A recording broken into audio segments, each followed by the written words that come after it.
A gente precisa conversar a respeito da Petrobras, diante das últimas notícias e do último resultado trimestral. Vem comigo. Salve, salve, investidor, como é que você está? E a Petrobras, como você sabe, nesse ano, segue caindo. Sim, quando se trata de Petrobras, há uma série de ruídos. Há muita politicagem, há muita paixão envolvida no que se refere à Petrobras. Mas aqui, a gente vai tentar verificar o que é só ruído e o que de fato poderia estar diminuindo os fundamentos da Petrobras. E aí a gente vai chegar à seguinte conclusão: com a queda desse ano, é uma oportunidade? Vale a pena aumentar posição nesse momento? É sobre isso que a gente vai falar agora. E no último mês, a ação da Petrobras está caindo mais de 4%. No ano, a queda é de quase 18%. A ação já chegou a cair abaixo dos 30, voltou e agora parece estar retornando para essa região, talvez abaixo de R$ 30.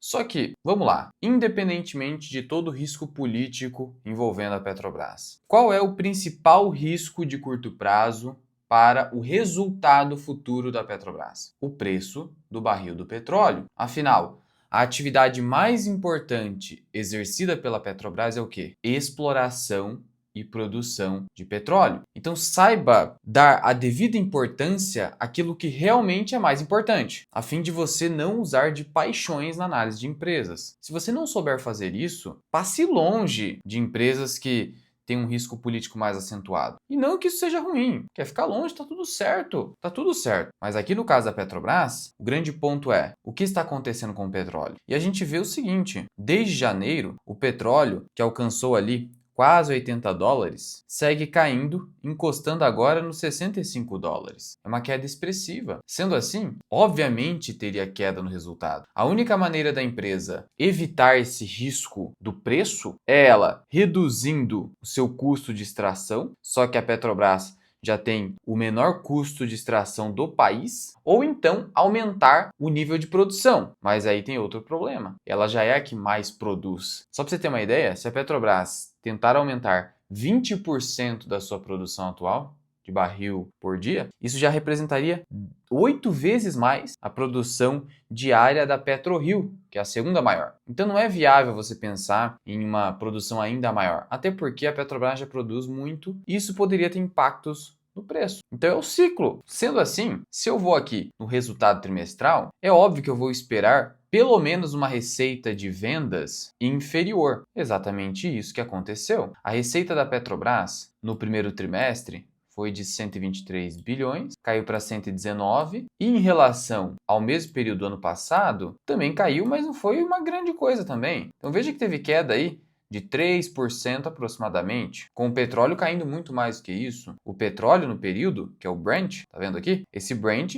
chegou a cair 20% em relação ao ano passado. Então, onde que assusta, na verdade, o resultado da Petrobras e o mercado fica preocupado? Assusta, primeiro, no fluxo de caixa livre, que caiu mais de 20%. Por quê? Porque a empresa apresentou uma maior despesa de capital, que é o que a gente chama de CAPEX, e apresentou um último dividendo abaixo do esperado. E a Petrobras é conhecida, e é assim que o mercado interpreta a Petrobras, como uma empresa de dividendos. Havia até então uma alta expectativa de um dividendo grande, que o governo principal acionista precisa dos dividendos da Petrobras para ajudar nas contas públicas, e a Petrobras acabou apresentando um dividendo baixo para os padrões de Petrobras. O último dividendo anunciado foi de apenas 67 centavos, data com 21 de agosto, um yield aí que não ultrapassa 3%. Isso, de novo, para Petrobras seria baixo. Só que a questão é, para onde está indo esse CAPEX que está reduzindo o fluxo de caixa livre tanto assim? Porque claro, né? Beleza, Luan, entendi que o petróleo está caindo, que a receita cai. Mas ó, a receita não caiu tanto, só que o fluxo de caixa livre caiu demais, até mais do que o preço do barril do petróleo. Então, para onde está indo esse investimento? Essa é uma preocupação válida com a Petrobras, porque no passado a gente sabe que a gestão da Petrobras tomou decisões nada rentáveis. Na verdade, o contrário, decisões de cunho social e político que geraram prejuízo para a Petrobras. Então essa é a preocupação. Nesse cenário, a dívida acaba crescendo, nada ainda preocupante, longe disso, 1,5 vezes geração de caixa atual, ainda é uma dívida tranquila, mas o mercado começa a se preocupar. E é como eu disse, o CAPEX a despesa de capital, os investimentos da Petrobras, para resumir, eles foram de 4,4 bilhões de dólares no segundo trimestre. Isso foi 9% acima ao primeiro trimestre. É um avanço significativo, vamos concordar? De um trimestre para outro, eu cresço 9% dos meus investimentos e aí o mercado quer saber, com razão. É um investimento que faz sentido, que vai trazer mais valor ao acionista ou é investimento só para cunho social? E aí, entenda o seguinte, parte desse investimento vai para a área de refino, que é uma área pouco rentável para a Petrobras, muito pouco rentável. Veja o seguinte, em refino, a receita também caiu, nem tanto assim, 4%, só que olha o nível de rentabilidade na área de refino, o que você pode medir aqui pelo ROCE, retorno sobre o capital empregado, 0,7% no período, com o custo do refino subindo fortemente, 20% em relação ao mesmo período do ano passado. Esse gráfico aqui mostra a evolução do custo do refino na Petrobras, saindo de 9 para 16,70 em pouco tempo, quase dobrando em 3, 4 anos. Isso é preocupante, porque temos um passado de um refino de petróleo desastroso. Existe esse passado e parte dos investimentos da Petrobras estão indo para isso. Portanto, com essa rentabilidade baixa, que se a gente anualizar, daria o quê? Um retorno sobre o capital empregado de menos de 6%, realmente muito baixo. Isso aqui, na verdade, está destruindo o valor para o acionista. Claro, porque olha só, eu vou te mostrar aqui o tamanho do ROCE total da Petrobras. O total foi de 6%. Se a gente anualizar isso aqui, a gente está falando de 18%. A Petrobras é um negócio excelente, mas na área de exploração de petróleo. Refino só destrói valor. Os números continuam dizendo isso pra gente. E é por isso que desde o governo Temer, a Petrobras passou a desinvestir determinados negócios nada rentáveis. Isso continuou durante a gestão Bolsonaro para focar no core business, o mais rentável, exploração e produção de petróleo. As demais áreas, pouco rentáveis. Imagina só se a Petrobras não tivesse essas outras áreas. Esse retorno sobre o capital empregado seria ainda superior. A gente poderia ter uma Petrobras com ROCE aí de 25, 30%, dependendo do ciclo, um super negócio. O problema é o lado político e social que acaba direcionando os investimentos da Petrobras para áreas pouco rentáveis, que não geram valor. Refino gerar 5, 6% ao ano nesse ano significa o quê? Significa muito abaixo da Selic. Ah, esse é um pensamento curto-prazista. Não, porque a gente já tem um histórico mostrando que é uma atividade nada rentável. Olha só, durante o governo Dilma, o TCU chegou a determinar o bloqueio de bens da Dilma e de ex-membros do Conselho de Administração da Petrobras por conta da refinaria de Pasadena. Negócio que gerou prejuízo e uma dívida alarmante à época para a Petrobras. Ainda, o negócio continua dando lucro de refino. Mas até quando? Se essa evolução do custo continuar e a gente continuar num ciclo de baixa do petróleo, e ainda mais com a política de preços atual da Petrobras que segura um pouco o reajustamento, em dado momento essa operação vai dar prejuízo, ocasionando uma perda de rentabilidade do negócio total da Petrobras. Isso aqui parece muito com o que aconteceu no passado com a Coca-Cola, antes de o Buffett comprar a posição, onde a Coca-Cola estava diversificando até no negócio de vinhos, perdendo o foco. Quando a Coca-Cola abandonou outros negócios,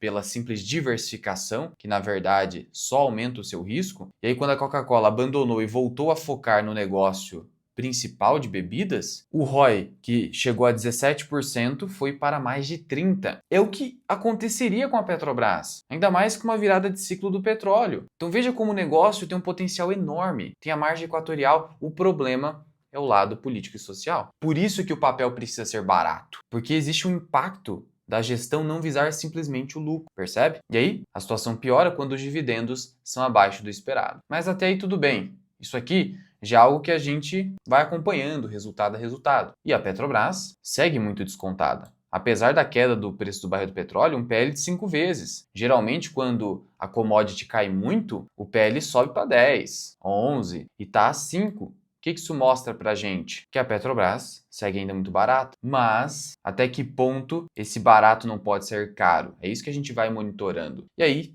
vieram outras notícias recentes que aí sim geram um sinal amarelo quanto ao futuro da Petrobras. E o primeiro ponto foi esse comunicado ao mercado da Petrobras, onde ela informa que o seu conselho de administração, no dia 7 de agosto, aprovou no plano estratégico de investimentos da companhia. E aí, quando a gente está falando de CAPEX, é o que a gente falou ali, o refino gera baixa rentabilidade quando não prejuízo. Aí, olha só isso aqui também, entrando no plano de investimento da Petrobras. A inclusão do posicionamento da Petrobras em distribuição, sabe aonde? Sabe aonde? Distribuição de gás de cozinha, GLP. Por que isso aqui é um problema? Porque a Petrobras já não mais atua nesse setor há algum tempo. É um negócio hoje pertencente à Vibra, existe cláusula de não concorrência e quer saber qual é a margem líquida da Vibra? Vou te mostrar aqui. 3%. Ultragás da Ultrapar, olha a margem aqui. 2, 3%. É uma margem muito baixa. Agora, deixa eu te mostrar a margem hoje da Petrobras. Hoje, mesmo com o refino sendo um negócio ruim, 15%. Em momentos de alta do petróleo, bateu mais de 20%, beirando 30% em 2022. Sendo assim, eu te pergunto, faz sentido uma diversificação num segmento que só vai diminuir a margem total da empresa? Não faz sentido.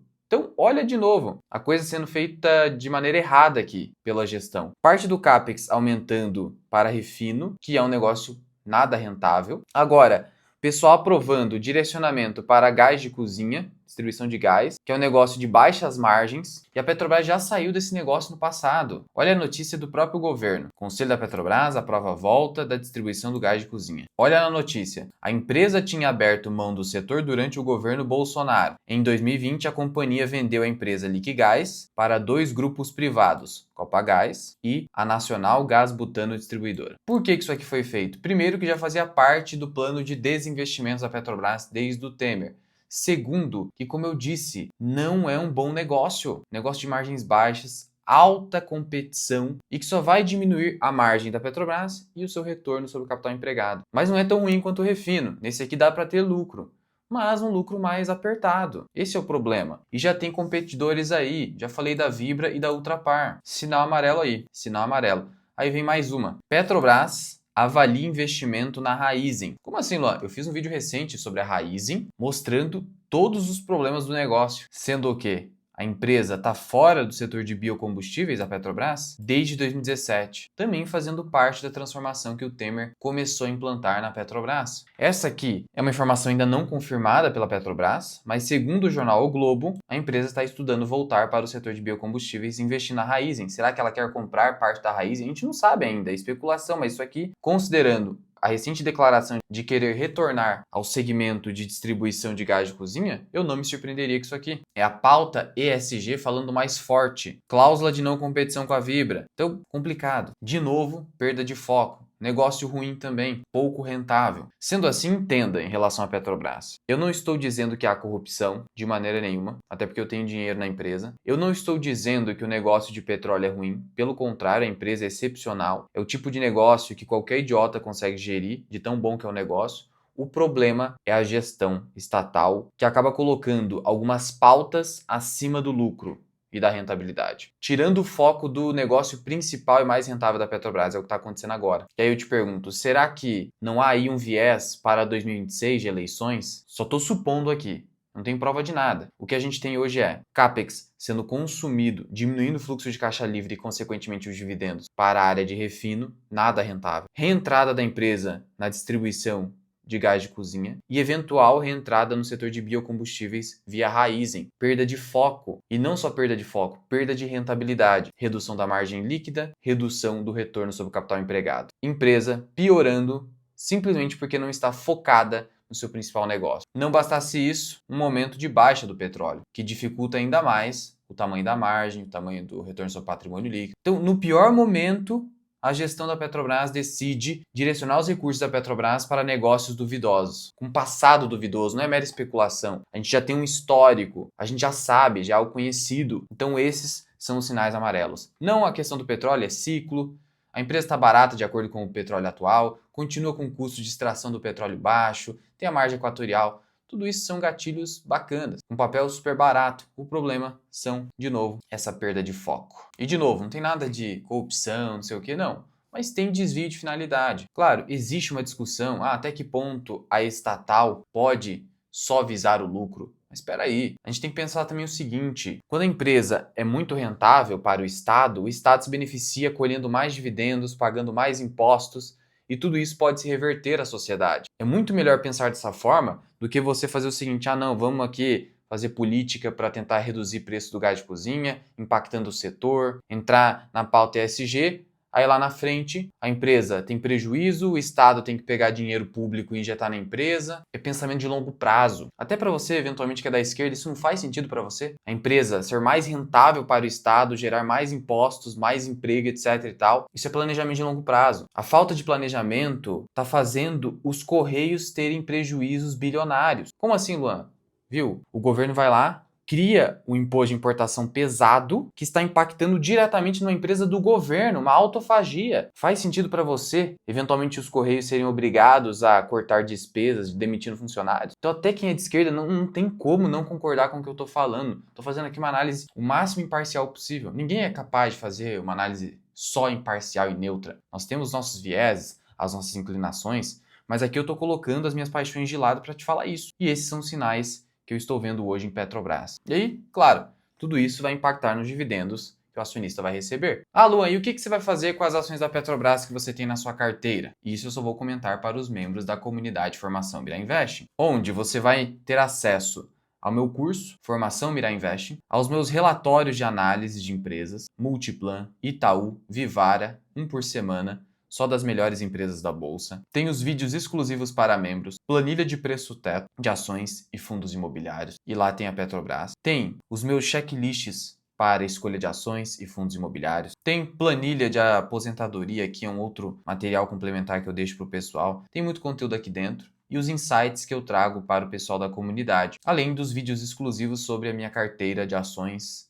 e outros ativos. Para conhecer todos os benefícios da comunidade FMI, eu vou deixar o link aqui na descrição e no primeiro comentário fixado. E é uma assinatura que cabe no seu bolso, você pode cancelar a qualquer momento, sem burocracia, podendo estudar com tranquilidade todo o material que tem aqui, o curso Formação Mira Investing. Então dê uma olhadinha lá se fizer sentido para você. Vai ser um prazer te ter aqui na comunidade. Agora, alguns comentários do último vídeo sobre Raízen. Olha só, segundo reportagem na Infomoney, Petrobras avalia investir na joint venture da Cosan e da Shell, da Raízen. É o que eu comentei aqui nesse vídeo. É cilada, Bino. Olha, nesse momento a Raízen não seria o melhor investimento. Então o que a Petrobras quer se meter com a empresa com uma dívida de mais de 4 vezes geração de caixa? O Bar se chama Itaúsa de empresa de chinelinho e vendeu a empresa. No lugar comprou Cosan porque tinha Vale e Vale é irreplicável.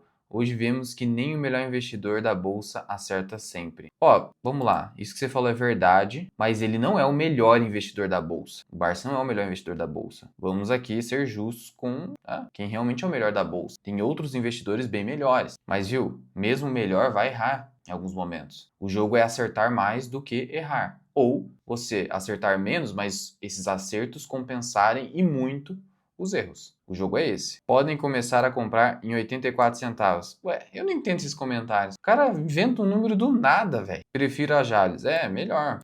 E aqui em cima eu vou deixar um vídeo para você onde eu te mostro como você calcula de forma simples o valor intrínseco de ações e fundos imobiliários. Corre lá.